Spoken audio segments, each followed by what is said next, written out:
প্রশ্ন হলো সান্ডা খাওয়া জায়েজ আছে কিনা। সান্ডা একটি সরীসৃপ জাতীয় প্রাণী।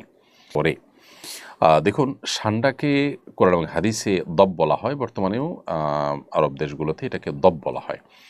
তো এই দব সম্পর্কে 3 ধরনের হাদিসই আছে। কোনো কোনো হাদিসে নিষেধাজ্ঞা সাব্যস্ত হয়, কোনো কোনো হাদিসে এটার অনুমোদন সাব্যস্ত হয়। বিভিন্ন রকমের হাদিসই কিন্তু রয়েছে। সাহাবায়ে কেরাম সান্ডা খেয়েছেন এরকম হাদিসও রয়েছে। আবার নবী করিম সাল্লাল্লাহু আলাইহি ওয়াসাল্লাম সান্ডা খেতে নিষেধ করেছেন সেরকম হাদিস আছে। যেমন সুনানে আবু দাউদের একটি হাদিস রয়েছে যেটি বর্ণনা করেছেন আব্দুর রহমান ইবনে শিবল। তিনি বলেছেন যে রাসূল আকরাম সাল্লাল্লাহু আলাইহি ওয়াসাল্লাম নিষেধ করেছেন, নাহা খেতে তিনি নিষেধ করেছেন, এরকমটি সুনানে আবু দাউদে বর্ণিত হয়েছে। এবং হাদিসকে হাফিজ ইবনে হাজার আসকালানী রাহিমাহুল্লাহ হাসান বলেছেন।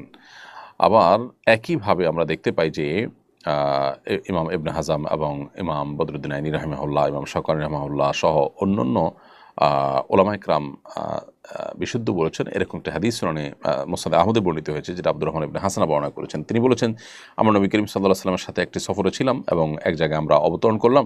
সেখানে প্রচুর পরিমাণ সান্ডা ধরা পড়ছিল। তখন সেই সান্ডাগুলো আমরা ধরলাম এবং জবাই করলাম। জবাই করার পর এটা পাতিলে যখন রান্না করা হচ্ছিল, রাসূল আকরাম সাল্লাল্লাহু আলাইহি ওয়াসাল্লাম বের হলেন। বের হয়ে বললেন যে